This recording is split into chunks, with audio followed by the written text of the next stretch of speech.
हैं। ये मेरी दोस्त है। तो चलिए आप सबको मेरा पूरा कॉलेज का कैंपस दिखाते हैं। तो दोस्तों अभी हम लोग पहुंच चुके हैं हम लोग का कॉलेज का फील्ड। ये देखिए हम लोग का कॉलेज का फील्ड। तो दोस्तों ये हम लोग का पूरा कॉलेज का फील्ड है। यहाँ हम लोग खेलते हैं, बैठते हैं, खाते हैं और सिर्फ बकबक करते हैं।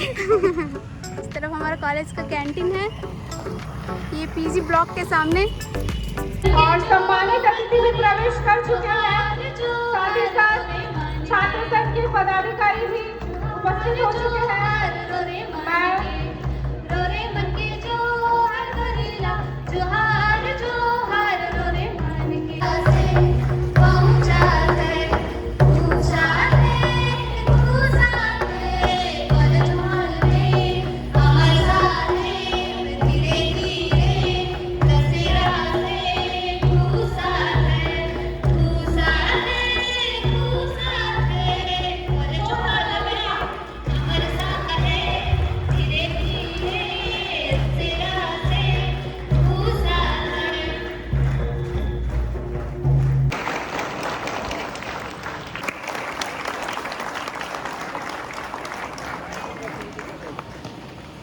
अब मैं हमारे आदरणीय प्राचार्य महोदय principal sir doctor Amar Singh से विनम्र निवेदन करूंगी कि वे हमारे समक्ष मौजूद कोऑर्डिनेटर ऑफ वोकेशनल सेल पुल्हान यूनिवर्सिटी डॉक्टर संजीव आनंद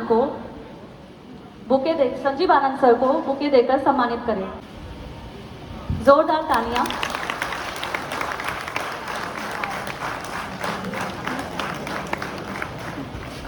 मैं अब हमारे बीएड डिपार्टमेंट के head sir doctor Raju Ojha से विनम्र निवेदन करूंगी कि वह हमारे honourable principal sir doctor Amar Singh को बुके देकर सम्मानित करें। जोरदार तालियां।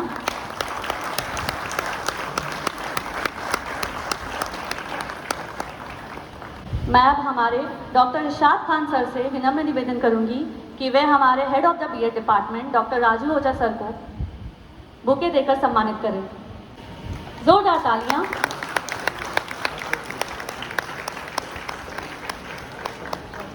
तेज तर्रार अपने कार्य के लिए, दक्षता के लिए जाने जाने वाले young jubilant IPS officer Shri Prabhat Kumar ji, वरीय आरक्षी अधीक्षक जमशेदपुर को अपने बीच मुख्य अतिथि के रूप में पाकर हम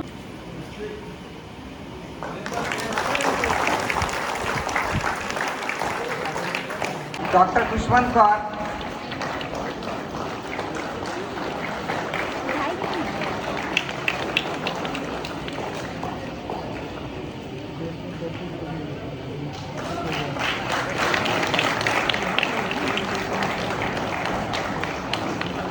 मिस्टर कार्तिक चंद्र साव,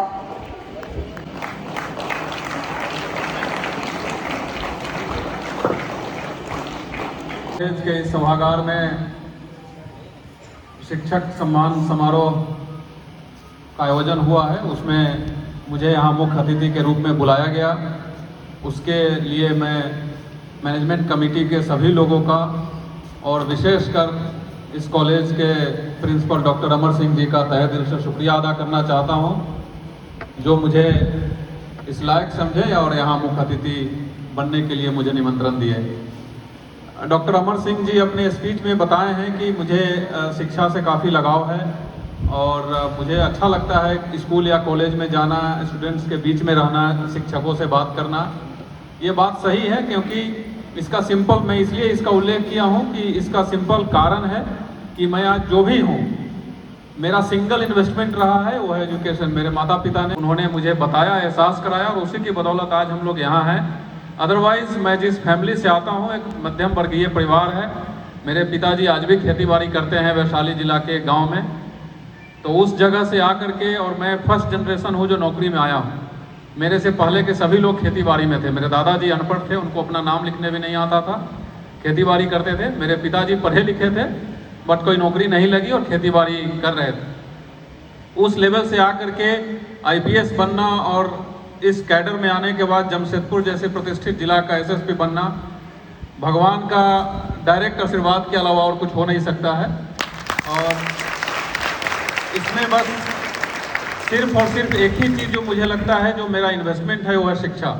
तो इसीलिए इसी कारण से मुझे किसी स्टूडेंट्स के प्रति लगाव होना, शिक्षक के प्रति सम्मान होना, ये स्वाभाविक है, ये दिल से आता है, क्योंकि मैं जो भी उन्हीं के बदौलत हूँ। समय कम है, मुझे बहुत कुछ बोल सकते थे, यहाँ बहुत कुछ बोलने की इच्छा भी थी, लेकिन एक और कार्यक्रम है जहाँ मुझे जाना है। और मैं सिर्फ इतना ही बोलना चाहता हूँ कि शिक्षा, एजुकेशन, ये सब के ऊपर बहुत सारे लोग बोलते हैं, बहुत सारे कोट्स लिखे हुए हैं, बहुत सारे जो फिलोसफर हैं वो आकर के बताते हैं क्या महत्व है शिक्षक का किसी के लाइफ में, क्या शिक्षा का महत्व है किसी के लाइफ में। मैं सिर्फ दो चीज़ बताना चाहता हूँ।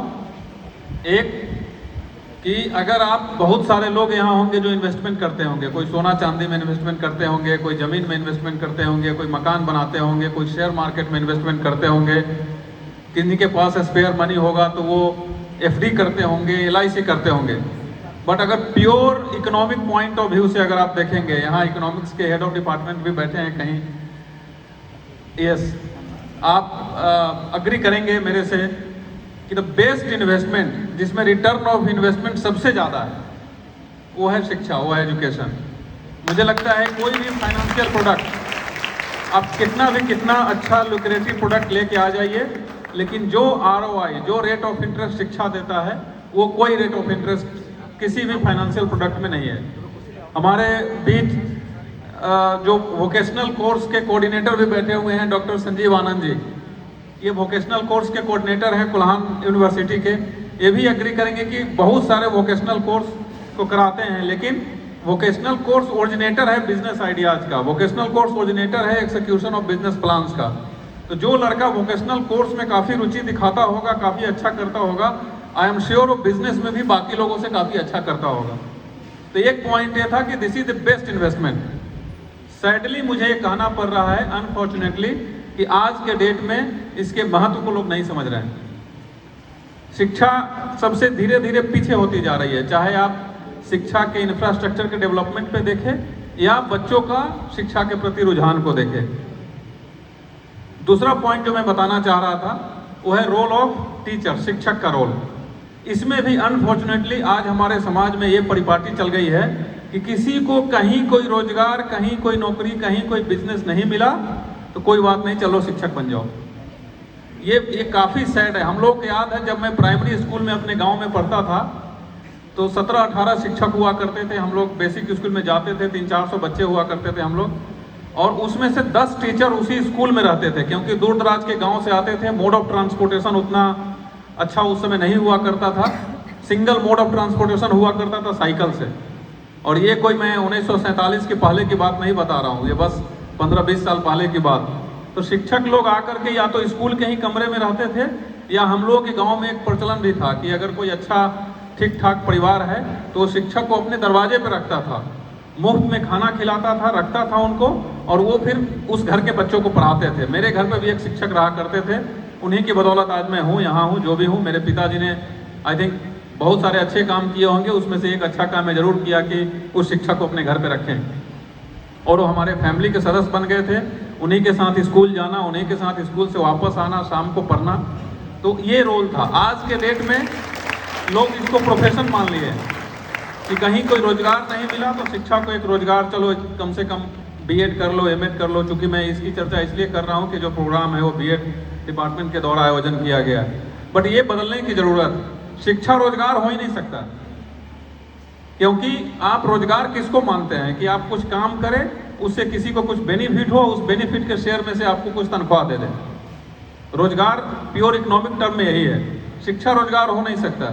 एक शिक्षक हमको पढ़ाया, उस समय उनकी सैलरी 300-400 रुपये महीने थी। आज उनका पढ़ाया वो लड़का जमशेदपुर जिले का SSP बना हुआ, वो कैसे रिटर्न दे सकता हूँ मैं उनको कौन सी सैलरी दो ताकि बदला सके? कोई पेमेंट नहीं कर सकते उनका, कोई कितना भी बड़ा पेमेंट इसका जो उन्होंने मुझे दिया वो कैसे उसकी तुलना की जा सकती। तो ये धीरे धीरे समझने की ज़रूरत है। और आज जो ये प्रोग्राम किया गया है, मैं सभी सम्मानित शिक्षकों से मैं बताना चाहता हूँ कि अगर एक भी बात पर विश्वास करना है या एक भी बात माननी है सिंगल, तो ये आज के डेट आप अपने दिमाग से हटा दीजिए कि शिक्षा और शिक्षक का जो भूमिका है ये रोजगार हो नहीं सकता। ये noblest cause, one of the most noble cause on the earth है। आप किसी एक आदमी को ना सिर्फ रोजगार लायक, ना सिर्फ अच्छा इंसान बना रहे हैं, बट एक आदमी, अगर एक बच्चा आपके शिक्षा दीक्षा से अच्छा बन जाता है तो ना सिर्फ वो खुद के लिए बल्कि परिवार के लिए, गांव के लिए, जिला के लिए, समाज के लिए क्या से क्या कर जाता है। तो इस रोल को समझने की ज़रूरत है और हम जैसे स्टूडेंट्स को भी शिक्षक का क्या महत्व है वो समझने की ज़रूरत है। आज के डेट में मुझे दुख होता है कि शिक्षक डांटते हैं तो पेरेंट्स चले आते हैं दौड़ते हुए कि क्यों मेरे बच्चे को डांटा। हम लोग कभी कभी लगता है कि किस ज़माने से हैं, लगता है 100-200 साल पहले पढ़े हैं क्या हम लोग। क्योंकि हम लोगों को अगर टीचर से कुटाई लगी स्कूल में एकदम ठेठ भाषा में, तो घर पे अगर पता चल गया तो घर पे भी पहले पिटाई होगी।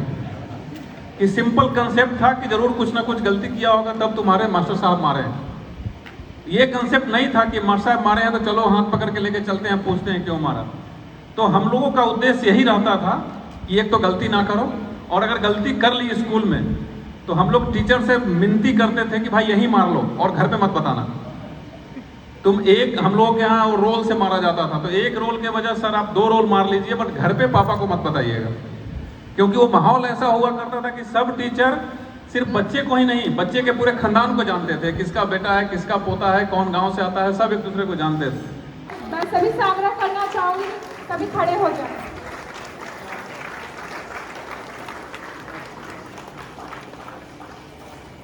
Teachers too. Under the aegis and guidance of all the respected teachers, qualified teachers present here, I am pretty confident all the students of 4th semester who are ready to say goodbye. आप लोग goodbye कहने की स्थिति में हो 4th semester के students and the students of existing semesters.